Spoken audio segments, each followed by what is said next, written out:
How now? All right, we're going to continue Henry the Sixth, Part 2, Act 4, Scene 1. Kent, the seashore near Dover. Firing heard at sea, then enter from a boat, a captain, a master, a master's mate, Walter Whitemore and others, and then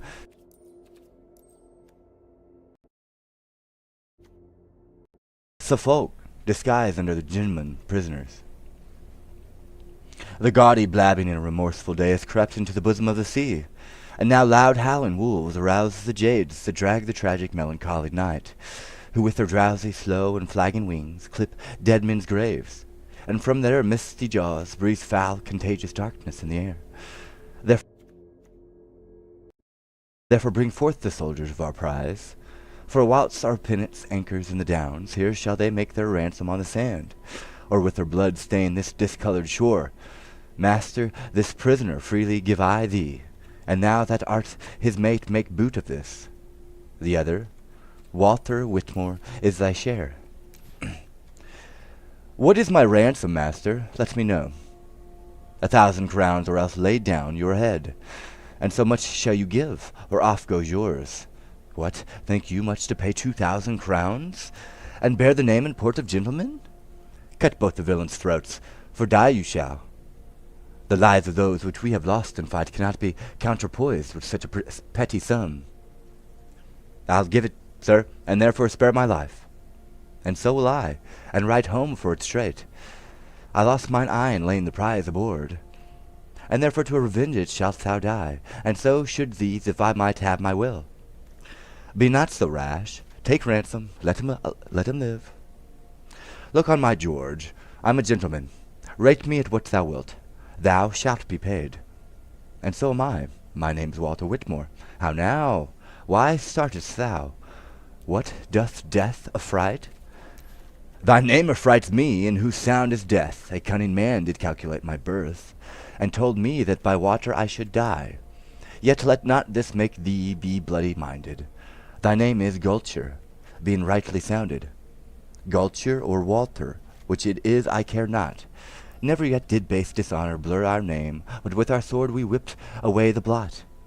Therefore when merchant-like I sell revenge, broke be my sword, my arms torn and defaced, and I proclaimed a coward through the world. Stay, Whitmore, for thy prisoner is a prince, the Duke of Suffolk, William de la Pole. The Duke of Suffolk muffled up in rags. Aye, but these rags are no part of the Duke. Jove sometimes went disguised, and why not I? But Jove was never slain, as thou shalt be. Obscure and lowly swain, King Henry's blood, the honourable blood of Lancaster, must not be shed by such a jaded groom. Hast thou not kissed thy hand and held my stirrup, bare-headed plodded by my foot-cloth mule, and thought thee happy when I shook my head? How often hast thou waited at my cup, fed from my trencher, kneeled down at the board? When I have feasted with the Queen Margaret, remember it, and let it make thee crestfallen. Aye, and allay this thy abortive pride. How in our voting lobby hast thou stood, and duly waited for my coming forth? This hand of mine hath writ in thy behalf, and therefore shall it charm thy riotous tongue. Speak, Captain, shall I stab the forlorn swain? First let my word stab him as he hath me. Base slave, thy words are blunt, and so art thou. Convey him hence, and on our longboat's side strike off his head. Thou darest not for thy own. Yes, Pole. Pole! Pool, Sir Pool, Lord, aye, Kennel, Puddle Sink, whose filth and dirt troubles the silver spring where England drinks. Now will I dam up this thy yawning mouth for swallowing the treasure of thy realm. Thy lips that kiss the Queen shall sweep the ground, and thou that smilest at good Duke Humphrey's death, against the senseless winds shall grin in vain, who in contempt shall hiss at thee again. And wedded be thou to the hags of hell, for daring to affy a mighty lord, and to the daughter of a worthless king. Having neither subject, wealth, nor diadem, by devilish policy art thou grown great, and like ambitious Scylla, overgorged with gobbets of thy mother's bleeding heart. By thee and Jew and Maine were sold to France. The false revolting Normans thorough thee disdain to call us lord, and Picardy hath slain their governors, surprised our forts, and sent the ragged soldiers wounded home. The princely Warwick and the Nevilles all, whose dreadful swords were never drawn in vain, as hating thee are rising up in arms. And now the house of York, thrust from the crown by shameful murder of a guiltless king, and lofty proud and crouching tyranny, burns with revenging fire, whose hopeful colors advance our half-faced sun, striving to shine under the witch's writ, Invitus nubibus. The commons here in Kent are up in arms, and to conclude reproach and beggary is crept into the palace of our king. And all by thee. Away, convey him hence. Oi, that I were a god, to shoot forth thunder upon these paltry servile, abject drudges. Small things make base men proud. This villain here, being captain of a penance, threatens more than Bargulus, the strong Illyrian pirate. Drones suck not eagle's blood, but rob beehives. It is impossible that I should die by such a lowly vassal as thyself. Thy words move rage, and not remorse in me. I go with message from the queen to France. I charge thee, waft me safely across the channel. Walter, come, Suffolk, I must waft thee to thy death. Gelitis timor accipet artis, 'tis thee I fear. Thou shalt have cause to fear before I leave thee. What, are ye daunted now? Now will ye stoop? My gracious lord, entreat him, speak him fair. Suffolk's imperial tongue is stern and rough, used to command untaught, to plead for favor. Far be it we should honor such as these with humble suit. No, rather let my head stoop to the block than these knees bow to any save to the God of heaven, and to my king, and sooner dance upon a bloody pole, than stand uncovered to the vulgar groom. True nobility is exempt from fear. More can I bear than you dare execute. Hale him away, and let him talk no more. Come, soldiers, show what cruelty can, that this my death may never be forgot. Great men oft die by vile Bezonians. A Roman sorter and bandito slave murdered sweet Tully. Brutus' bastard hand stabbed Julius Caesar. Savage islanders, Pompey the Great, and Suffolk dies by pirates. And as for these whose ransom we have set, it is our pleasure one of them depart. Therefore come you with us, and let him go. Re-enter Whitmore and Suffolk body. There let his head and lifeless body lie, until the queen his mistress bury it. Oi, barbarous and bloody spectacle! His body will I bear unto the king. If he revenge it not, yet will his friends, so will the queen that living held him dear.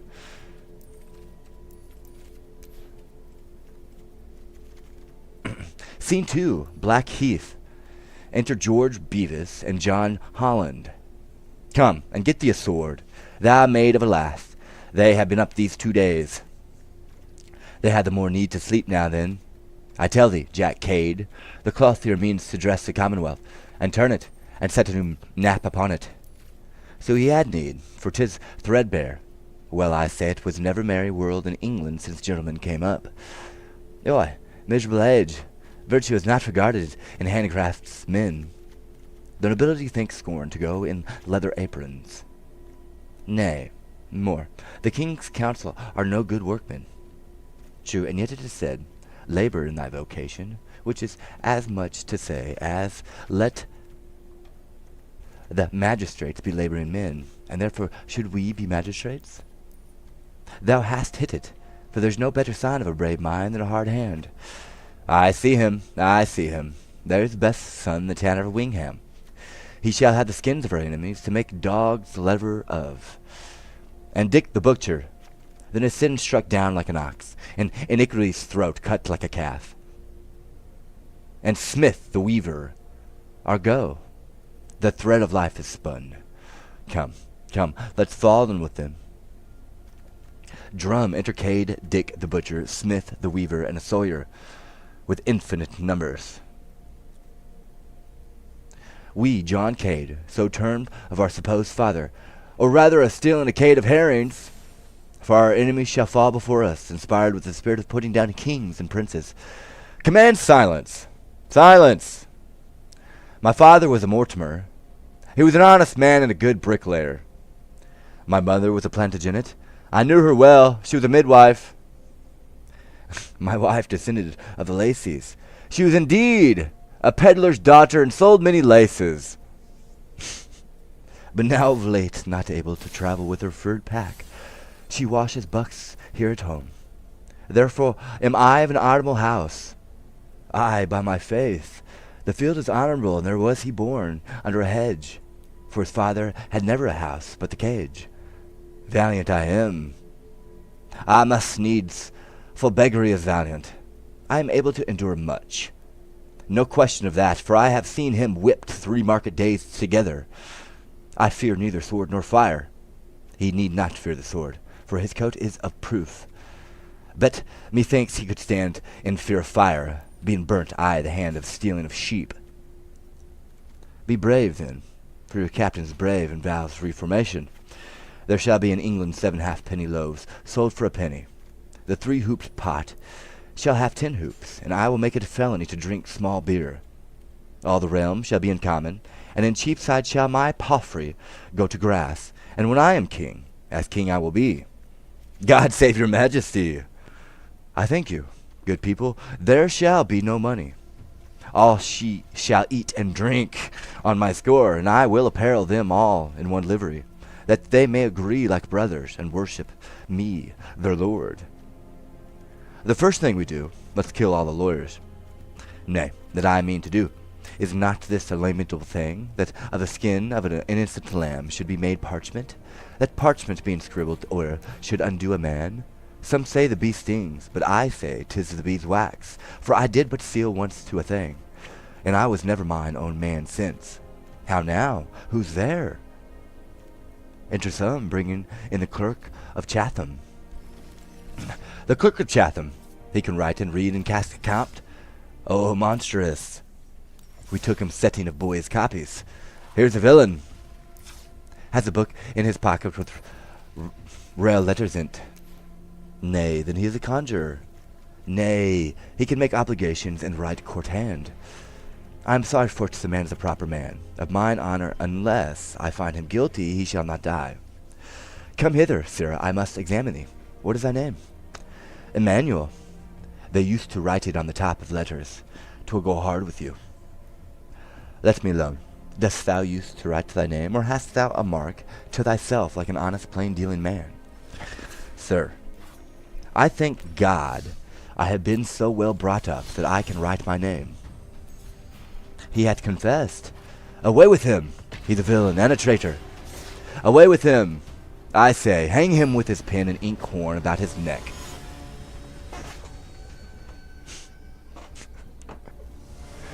The usual here. Enter Michael. Where's our general? Here I am, though particular follow. Fly, fly, fly. Sir Humphrey Stafford and his brother are hard by with the king's forces. Stand, villain, stand, or I'll fell thee down. He shall be encountered with a man as good as himself. He's but a knight, is he? No. To equal him, I will make myself a knight presently. Rise up, Sir John Mortimer. Now, have at him. Enter Sir Humphrey Stafford and William his brother with drum and forces. Rebellious hinds, the filth and scum of Kent, marked for the gallows, lay your weapons down. Home to your cottages, forsake this groom. The king is merciful, if you revolt. But angry, wrathful, and inclined to blood. If you go forward, therefore yield or die. As for these silken-coated slaves, I pass not. It is to you, good people, that I speak, over whom in time to come I hope to reign, for I am rightful heir unto the crown. Villain! Thy father was a plasterer, and thou thyself a shearman, art thou not? And Adam was a gardener. And what of that? Married this, Edmund Mortimer, Earl of March, married the Duke of Clarence' daughter, did he not? Aye, sir. By her he had 2 children at one birth. That's false. Aye, there's the question, but I say 'tis true. The elder of them, being but to nurse, was by a Becket woman stolen away, and ignorant of his birth and parentage become a bricklayer when he came to age. His son am I. Deny it if you can. Nay, 'tis too true, therefore he shall be the king. Sir, he made a chimney in my father's house, and the bricks are alive at this day to testify it, and therefore deny it not. And will you credit this base drudge's words, that speaks he knows not what? Aye, marry Willie, therefore get ye gone. Jack Cade, the Duke of York hath taught you this. He lies! For I invented it myself. Go to Sirrah. Tell the king from me that for his father's sake, Henry V, in whose time boys went and spanner counter for French crowns, I am content he shall reign, but I'll be protector over him. And furthermore, we'll have the Lord Set's head for selling the dukedom of Maine. And good reason, for thereby is England maimed, and fain to go with the staff, but that my puissance hold it up. Fellow kings, I tell you that Lord Say hath gelded the commonwealth and made it an eunuch. And more than that, he can speak French, and therefore he is a traitor. Oi, gross and miserable ignorance. Nay, answer, if you can. The Frenchmen are here our enemies. Go to them. I ask but this, can he that speaks with the tongue of an enemy be a good counselor, or no? No, and therefore we'll have his head. Well, seeing gentle words will not prevail. Assail them with the army of the king. Herald away and throw out every town. Proclaim them traitors that are up with Cade, that those which fly before the battle ends, may even their wives and children side be hanged for the example at their doors. And you, that be the king's friends, follow me. And you that love the commons, follow me. Now, show yourselves men. 'Tis for liberty. We will not leave one lord, one gentleman, spare none but such as go in clouted shoon. For they are thriftily honest men, and such as would, but they that dare not take our parts. They are all in order, and march toward us. But then are we in order, than we most out of order? Come, march forward. Scene 3, another part of Blackheath. Alarums, the two parties enter and fight, and both the Staffords are slain. Where's Dick, the butcher of Ashford? Here, sir. They fell before thee like sheep and oxen, and thou behavest thyself as if thou hadst been thine own slaughterhouse.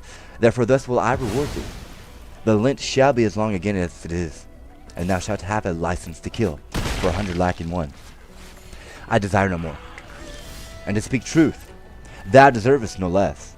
This monument of the victor will I bear, and the body shall be dragged at my horse heels, till I do come to London, where will we have the mare's sword borne before us. If we mean to thrive and do good, break open the gaols and let out the prisoners. Fear not that, I warrant thee. Come, let's march toward London. Scene 4, London, a room in the palace. Enter King Henry, reading in supplication, the Duke of Buckingham, and Lord, say with him at a distance, Queen Margaret, mourning over Suffolk's head. Oft have I heard that grief softens the mind, and makes it fearful and degenerate. They therefore on revenge, and cease to weep. But who can cease to weep and look on this? Here may his head lie on my throbbing breast, but where's the body that I should embrace? What answer makes your grace to the rebel supplication? I'll send some holy bishop to entreat, for God forbid so many simple souls should perish by the sword, and I myself rather than bloody war shall cut them short, will parley with Jack Cade, their general. But stay, I'll read it over once again. Ah, barbarous villains, hast this lovely face ruled like a wandering planet over me?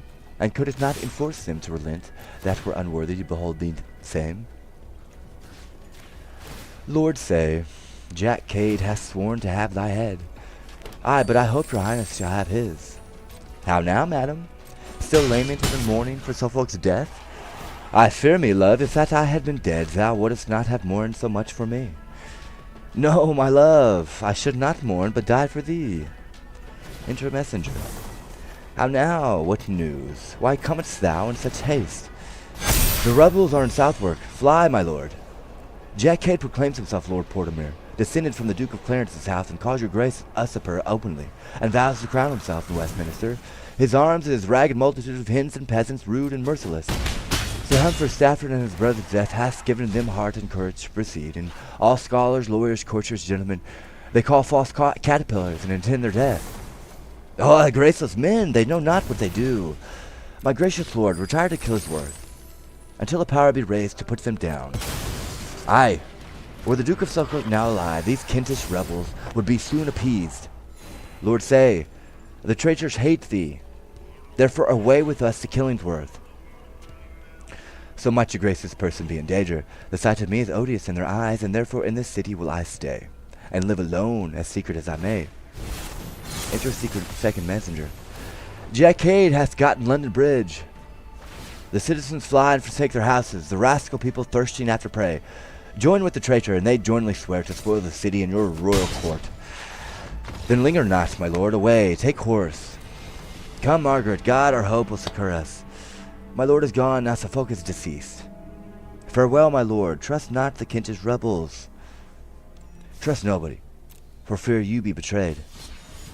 The trust I have is mine innocence, and thence am I bold and resolute. Scene 5, the same in the tower. Enter Lord Scales and others on the walls. Then enter certain citizens below. How now? Is Jack Cade slain?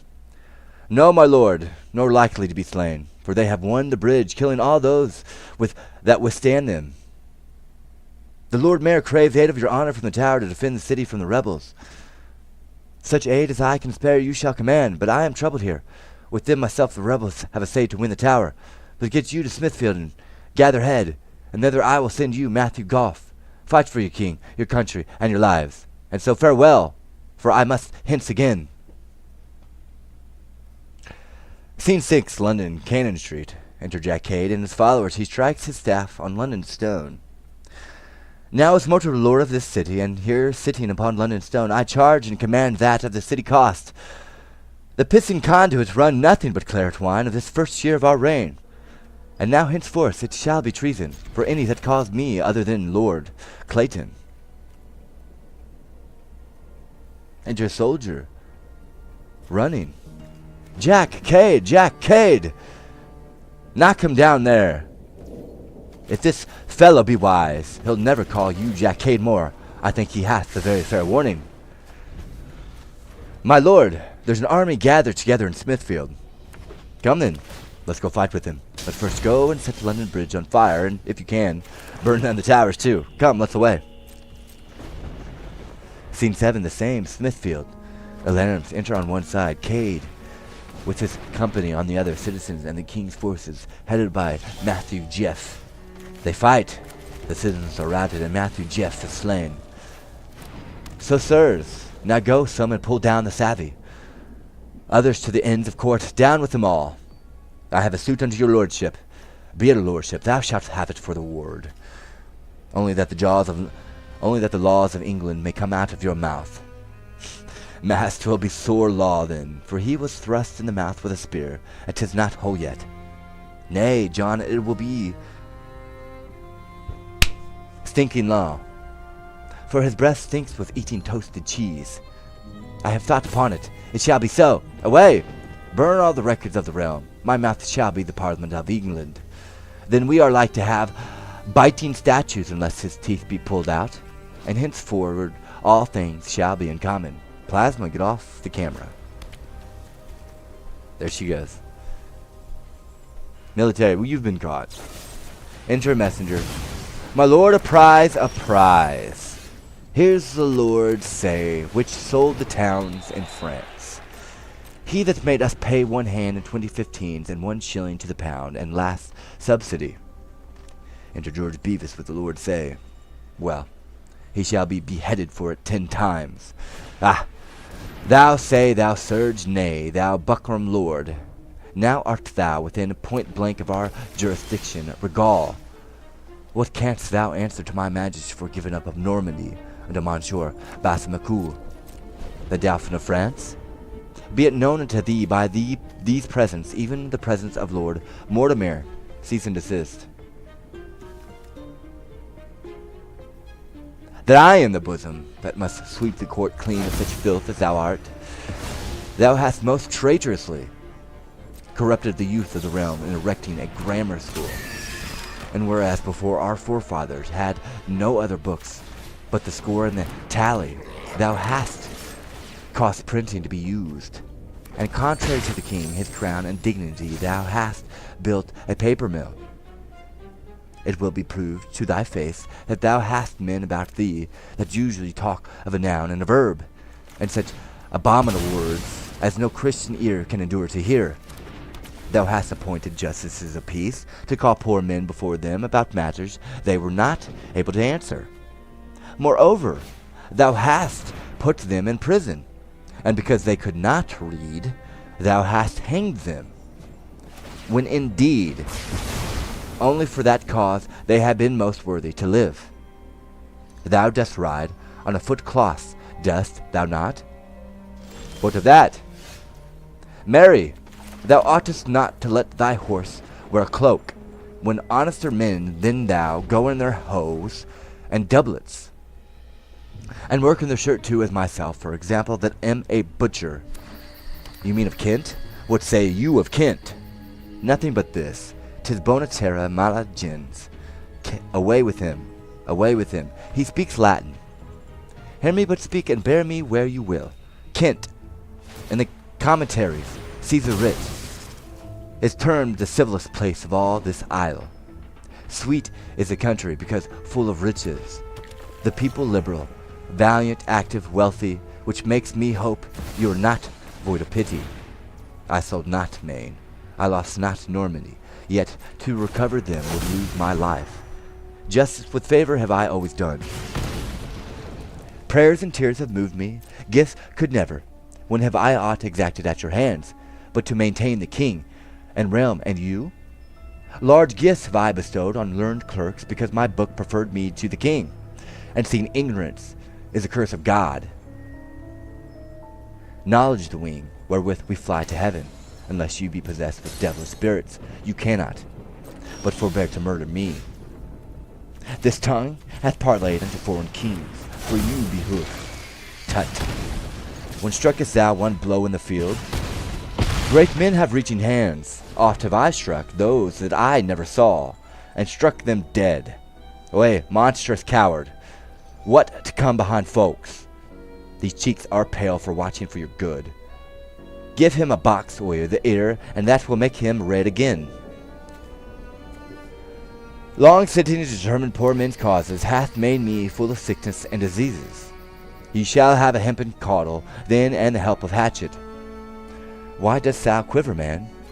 The palsy, and not fear, provokes me. Nay, he nods at us, as who should say, I'll be even with you. I'll see if his head will stand steadier on a pole or no. Take him away and behead him. Tell me wherein I have offended most. Have I affected wealth or honor? Speak. Are my chests filled up with extorted gold? Is my apparel sumptuous to behold? Whom have I injured that ye seek my death? These hands are free from guiltless bloodshedding. This breast from harboring foul deceitful thoughts. Oi, let me live. I feel remorse in myself with his words, but I'll bridle it. He shall die, and it be but for pleading so well for his life. Away with him. He has a familiar under his tongue. He speaks not with God's name. Go, take him away, I say, and strike off his head presently, and then break into his son-in-law's house, Sir James Cromer, and strike off his head, and bring them both upon 2 poles hither. It shall be done. Ah, countrymen, if when you make your prayers, God should be so obdurate as yourselves, how would it fare with your departed souls? And therefore yet relent and save my life. Away with him, and do as I command ye. For the proudest peer in the realm shall not wear a head on his shoulders unless he pay me tribute. There shall not a maid be married, but she shall pay to me her maidenhead, ere they have it. Men shall hold to me in capite, and we charge and command that their wives be as free as heart can wish or tongue can tell. My lord, when shall we go to Cheapside and take up commodities upon our bills? Marry, presently. Oi, brave! Re-enter rebels, with the heads of lords, save his son-in-law. But it is not this braver. Let them kiss one another, for they loved well when they were alive. Now part them again, lest they consult about the giving up of some more towns in France. Soldiers, defer the spoil of the city until night, for with these borne before us, instead of maces, will we ride through the streets, and at every corner have them kiss. Away. Scene 8, the same, Southwark. Alarum intercade in all his rabblement. Up Fish Street, down St. Magnus Corner, kill and knock down. Throw them into Thames. What noise is this I hear? Dare any be so bold to sound or retreat or parley when I command them kill? Enter Buckingham of Old Clifford with forces. Aye, Here they be that dare and will disturb thee. Now, Clayton, we come ambassadors from the king, and to the commons whom thou hast misled, and here pronounce free pardon to them all that will forsake thee, and go home in peace. What say ye, countrymen? Will ye relent, and yield no mercy what 'tis offered you, or let a rebel lead you to your deaths? Who loves the king and will embrace his pardon? Fling up his cap and say, God save his majesty. No, no. Who hateth him, and honors not his father? Henry V, that made all France to quake, shake he his weapon at us, and pass by. God save the king! God save the king! What, Buckingham and Clifford, are ye so brave? And you, base peasants, do ye believe him? Will ye needs be hanged with your pardons about your necks? Hath my sword therefore broke through London gates, that you should leave me at the White Hart and southward? I thought you would never have given out these arms till you had recovered your ancient freedom. But you are all recreants and dastards, and delight to live in slavery to the nobility. Let them break your backs with burdens, take your houses over your heads, ravish your wives and daughters before your faces. For me, I will make shift for one, and so God's curse light upon you all. We follow Clayton, we follow Clayton. Is Clayton the son of Henry V? That thus you do exclaim you'll go with him? Will he conduct you through the heart of France, and make the meanest of you earls and dukes? Alas, he hath no home, no place to fly to, nor knows he how to live but by the spoil, unless by robbing of your friends and us. Wert not ashamed that whilst you live ajar, the fearful French whom you late vanquished should make a start o'erseas and vanquish you?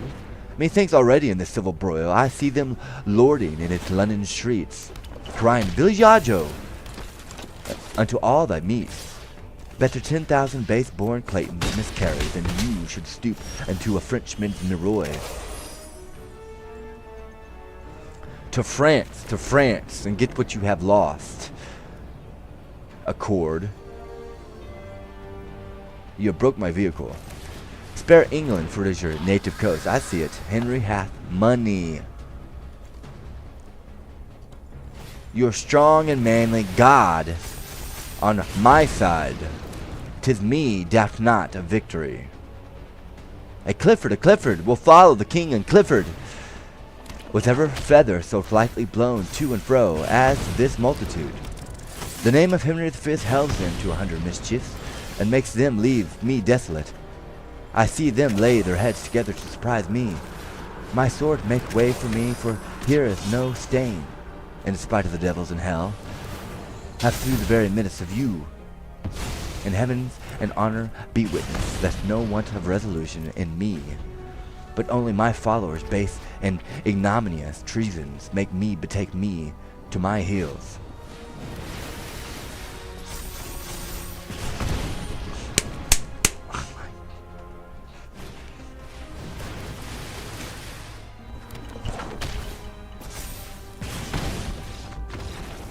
Not cool. What is he fled? Go some and follow him. And he that brings his head unto the king shall have 1,000 crowns for his reward. Follow me, soldiers. We'll devise a mean to reconcile you all unto the king. Scene 9. Kenilworth Castle. Trumpet sounded. Enter King Henry, Queen Margaret, and Somerset on the terrace. Was ever king that joyed an earthly throne, and could command no more content than I? No sooner was I crept out of my cradle, but I was made a king at 9 months old. Was never subject long to the king as I do long and wish to be subject. Enter Buckingham and old Clifford. Health and glad tidings to your majesty. Why, Buckingham, is the traitor Clayton surprised? Or is he but retired to make him strong? Enter below a number of Clayton's followers with halters about their necks. He's fled, my lord, and all his powers do yield, and humbly thus with halters on their necks, expect your highness doom of life or death. Then heaven set ope thy everlasting gates to entertain my vows of thanks and praise. Soldiers, this day have you redeemed your lives, and showed how well you love your prince and country. Continue still in this so good a mind, and Henry, though he be unfortunate, assure yourselves will never be unkind, and so with thanks and pardon to you all, I do dismiss you to your several countries. God save the king, God save the king. Enter a messenger. Please it your grace to be advertised, the Duke of York is newly come from Ireland, and with a puissant and a mighty power of gallow glasses and stout sterns, is marching hitherward in proud array, and still proclaimeth as he comes along, his arms are only to remove from thee the Duke of Somerset, who he terms a traitor. Thus stands my state twixt Clayton and York distressed. I'm thinking of John, my monster, that dude. Hold on. And York distressed, like to a ship that having escaped a tempest is straightway calmed, and boarded with a pirate. But now is Clayton driven back, his men dispersed, and now is York in arms to second him. I'm pretty sure he gave me that for free. I pray thee, Buckingham, go and meet him, and ask him what's the reason of these arms. Tell him I'll send Duke Edmund to the Tower, and Somerset we will commit thee hither until his army dismissed from him. I'm sorry, dude, there's a lot of time there. My lord, I'll yield myself to prison willingly, or unto death to do my country's good. In any case, be not too rough in terms, for he is fierce and cannot be brook hard language. I will, my lord, and doubt not so to deal, as all things shall rebound unto your good. Come, wife, let's in, and learn to govern better, for yet many England curse my wretched reign. I'm gonna have to check that out. My monsters still haven't showed up. It's been like 5 days now. Scene 10, Kent, Iden's Garden. Enter Clayton. Fie on ambition, fie on myself that have a sword, and yet am ready to famish. These 5 days have I hid me in these woods, and durst not weep out. For all the country is laid for me, but now I am so hungry, that if I might have a lease of my life for 1,000 years, I could stay no longer. Wherefore on a brick wall have I climbed into this garden, to see if I can eat grass, or pick a salad another while which is not amiss to cool a man's stomach, this hot weather. And I thank this sword, I don't consent, but that's, and I thank this sword for the country, and I thank this sword. Salad was born to, until I see that monster, for the country, was born to do me good, for many a time, but was a salad. He wants me to stop, okay. This is what we're pointing out here, with the gas tanks in the stomach. So there was one time I was in a bar, and a amp caught on fire. You have a device that I do not have access to. Nobody can see it. There's gas tanks around. An explosion. Lasers coming out of my eyeballs. You see the problem I'm having here. You're down in a bunker somewhere. This is a huge problem. Not that I distrust the alien friend here. However, you see the problem the general public is having here. You're asking for Superman here, you know, within reason. Do your job. Please, here. I'm not scared of it. I'll shoot him. It's not a problem for me. Let me stop salad here. On the plate. On the dinner plate here, let me stop. So we have gas tanks and laser beams coming out of a single eyeball. This is one of a kind. It is real.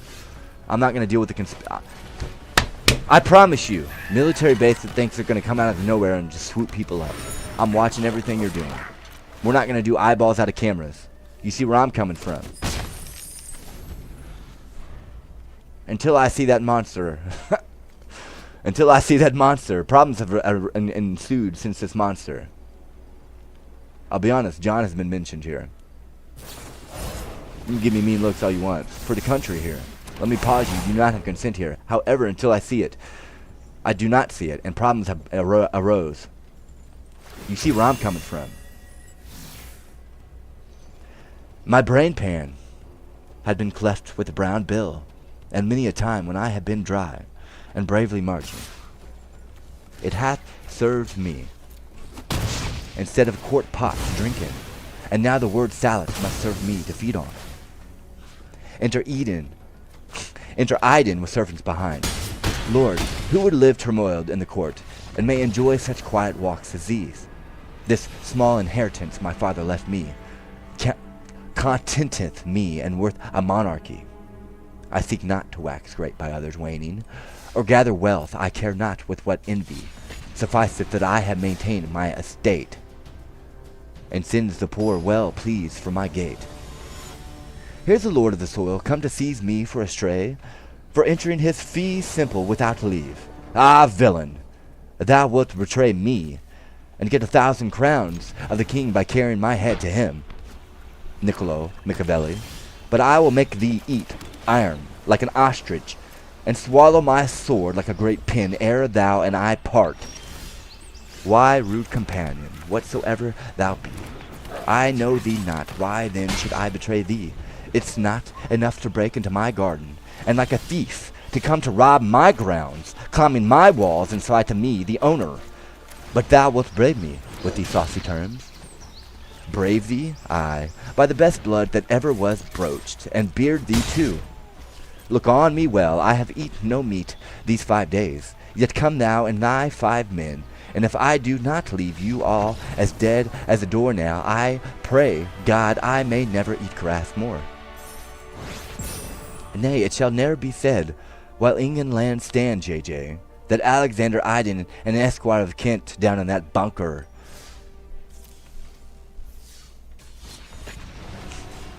Do your job, man. Took odds to combat a poor famished man. Oppose thy steadfast gazing eyes to mine. See if thou canst outface me with thy looks. Set limb to limb, thou art far the lesser. Thy hand is but a finger to my fist. The leg is a stick compared with this truncheon in my lion ass. My foot shall fight with all the strength thou hast. And if mine arm be heaved in the air, thy grave is digged already in the earth. As for more words, whose greatness answers words, let this my sword report, which speech forbears. By my valor, the most complete champion that ever I heard, still, if thou turn the hedge, or cut not out the burly-boned clown, in chines or beef, ere thou sleep in thy sheath, I beseech Jove on my knees, thou mayst be turned to hobnails. Oui, I am slain. Famine and no other hath slain me. Let 10,000 devils come against me, and give me but the 10 meals I have lost. Safety's the main thing, and the problem is the lasers coming out of eyeballs.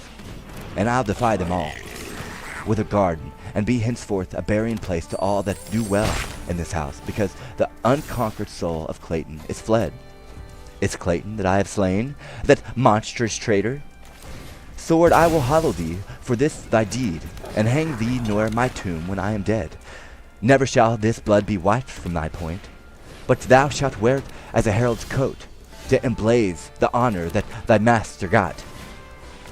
Iden, farewell, and be proud of thy victory. Tell Kent from me she hath lost her best man, and exhort all the world to the cowards. For I, that never feared any, am vanquished by famine, not by valor. How much thou wrongest me! Heaven be my judge. Die, damn wretch, the curse of her that bare thee. And as I thrust my body in with my sword, so wish I might thrust my soul to hell. Hence will I drag thee headlong by thy heels into a dunghill, which shall be thy grave, and there cut off thy most ungracious head, which I will bear into triumph to the king, leaving thy trunk for crows to feed upon.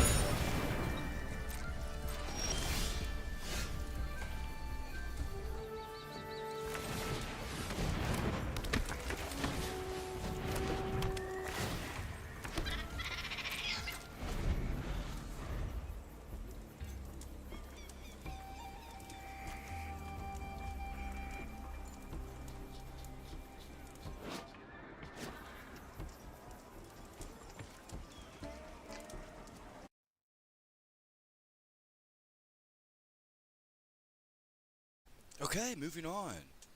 Continued Act 5 of Cut Off Shortly.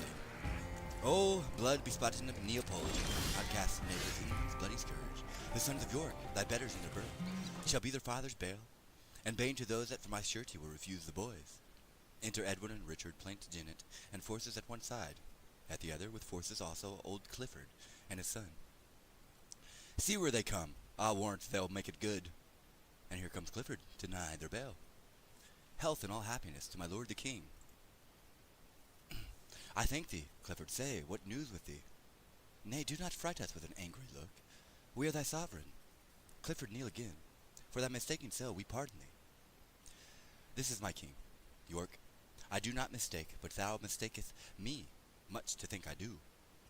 To Bedlam with him, is the man grown mad? Aye, Clifford, a Bedlam and ambitious humor makes him oppose himself against the king. He is a traitor. Let him to the tower, and chop away that factious pate of his. He is arrested, but will not obey. His sons, he says, shall give their words for him. Will you not? Sons? Aye, noble father, if our words will serve. And if words will not, then our weapons shall. Why, what a brood of traitors have we here. Look in a glass, and call thy image so, I am thy king. And thou a false heart, traitor. Call hither to the stake my two brave bears, that with the very shaking of their chains they make astonish these fell lurking curs. Bid Salisbury and Warwick come to me. Drums enter Warwick and Salisbury with forces. Are these thy bears? We'll bait thy bears to death, and manacle the bear ward in their chains, if thou darest bring them to the baiting place. Oft have I seen a hot Irving cur run back and bite, because he was withheld, who being suffered with the bear's fell paw, hath clapped his tail between his legs and cried. And such a piece of service will you do, if you oppose yourself to match Lord Warwick. Hence keep of wrath, foul indigested lump, as crooked in thy manners as thy shape. Nay, we shall heat you thoroughly anon. Take heed, lest by your heat you burn yourselves.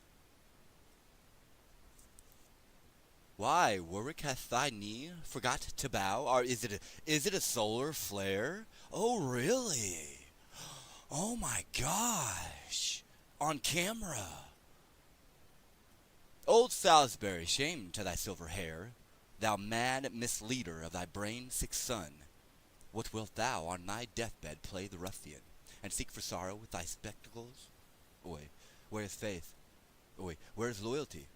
If it be banished from the frosty head, where shall it find a harbor in the earth? Wilt thou go dig a grave to find out war? Let's get inside that building now. Wilt thou go dig a grave to find out war, and shame thine honorable age with blood? Why art thou old, and wantest experience? Or wherefore dost abuse it, if thou hast it? For shame, and duty bends thy knee to me, that bows unto the grave with mickle rage. My lord, I have considered with myself the title of this most renowned duke, and in my conscience do repute his grace, the rightful heir to England's royal seat. Hast thou not sworn allegiance unto me? I have. Canst thou dispense with heaven for such an oath? It is a great sin to swear unto a sin, but greater sin to keep a sinful oath. Who can be bound by any solemn vow to do a murderous deed, to rob a man, to force a spotless virgin's chastity, to reave the orphan of his patrimony, to wring the widow from her custom right, and have no other reason for this wrong, but that he was bound by a solemn oath? A subtle traitor needs no sophister. Call Buckingham and bid him arm himself. Call Buckingham and all the friends that thou hast. I am resolved for death or dignity. The first, I warrant thee, if dream proves true. You were best to go to bed and dream again, to keep thee from the tempest of the field. I am resolved to bear a greater storm than any thou canst conjure up today, and that I'll write upon thy Burconet. Might I but know thee by thy household badge? Now by my father's badge, old Neville's crest, the rampant bear changed to the ragged staff, this day I'll wear aloft my Burgonet, as on a mountain top the cedar shows, that keeps his leaves in spite of any storm, even to affright thee with a view thereof. And from thy brigandess I'll rend thy bear, and tread it under foot with all contempt, despite bear ward that protects the bear. And so to arms, victorious father, to quell the rebels and their complices. Fie, charity, for shame, speak not in spite, for you shall sup with Jesu Christ tonight. Thou stigmatic, that's more than thou canst tell. If not in heaven, you'll surely sup in hell. Scene 2, St. Albans. Excursions, enter Warwick. Clifford or Cumberland, 'tis Warwick.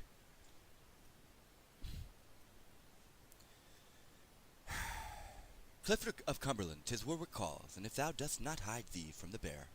Now, when the angry trumpet sounds alarm, and dead men cries to fill the empty air, Clifford, I say, come forth, and fight with me. Proud northern lord Clifford of Cumberland, Warwick is hoarse with calling thee to arms. Enter York.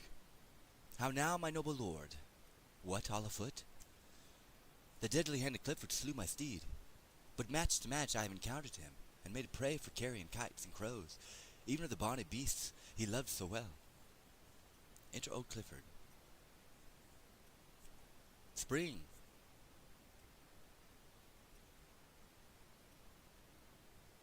You have it all figured out, moron.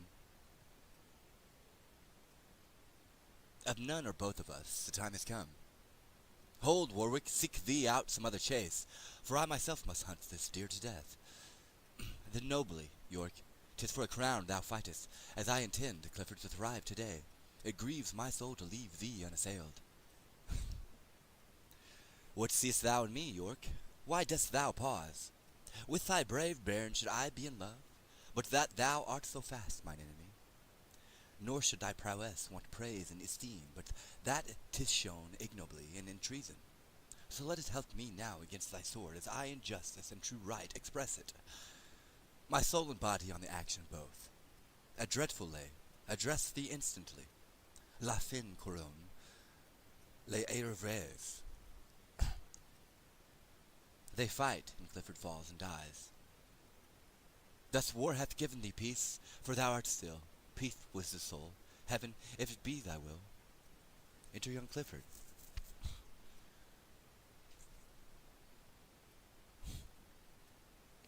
You have balls, that's all I have to say, and no, you will not be joining anybody. Enter your Clifford. Shame and confusion, all is on the route.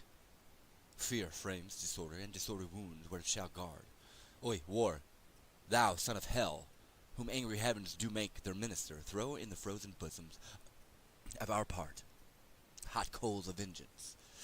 Let no soldier fly, he that is truly dedicate to war hath no self-love, nor he that loves himself hath not essentially, but by circumstance, the name of valor. Oi, let the vile world end, and the premise flames of the last day knit heaven and earth together.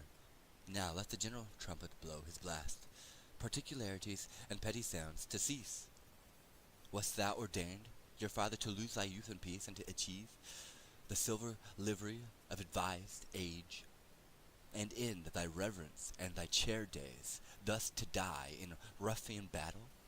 Even at this sight my heart is turned to stone, and while 'tis mine, it shall be stony. York not our old men spares, no more will I their babes. Tears virginal shall be to me even as the dew to fire, and beauty that the tyrant oft proclaims shall to my flaming wrath be oil and flax. Henceforth I will not have to do with pity.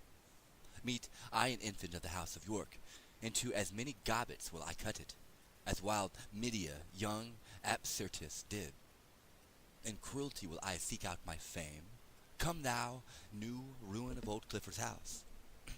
As did Aeneas, old Anchises bear, so bear I thee upon my manly shoulders. But then Aeneas bear a living load, nothing so heavy in these woes of mine. Enter Richard and Somerset. Fighting, Somerset is killed.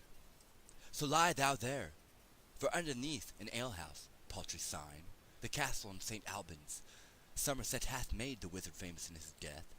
Sword, hold thy temper, heart, be wrathful still. Priest, pray for enemies, but princes kill. Alurum's excursions, enter King Henry, Queen Margaret, and others, retreating. Away, my lord, you are slow, for shame away. Can we outrun the heavens? Good Margaret, stay. What are you made of?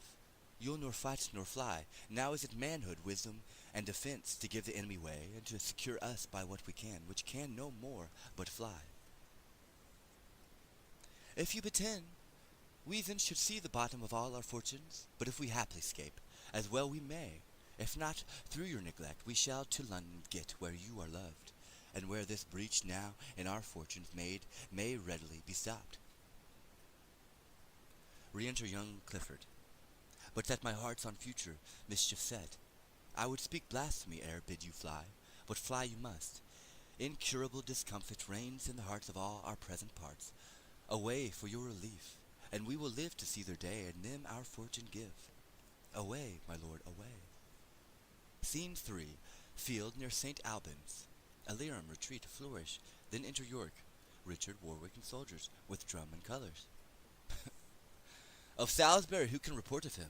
That winter lion, who in rage forgets age, confusions, and all brush of time, and like a gallant in the brow of youth, repairs him with occasion? This happy day is not itself, nor have we won 1 foot, if Salisbury be lost. My noble father, 3 times today I holp him to do his horse, 3 times bestreed him, thrice I led him off. Persuaded him from any further act, but still, where danger was, still, there I met him, and like rich hangings in a homely house, so was his will in his old feeble body. But noble as he is, look where he comes. Enter Salisbury.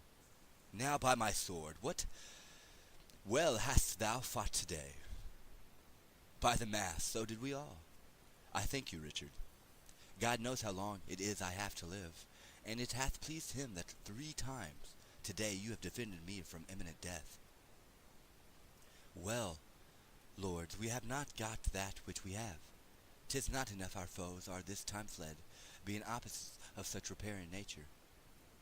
I know our safety is to follow them, for as I hear the king is fled to London, to call the present court a parliament, let us pursue him ere the writs go forth. What says Lord Warwick? Shall we after them? After them! Nay, before them, if we can. Now, by my hand, lords, 'twas a glorious day. St. Albans' battle, won by famous York, shall be eternized in all age to come. Sound, drums, and trumpets, and to London all, and more such days as thee to us befall.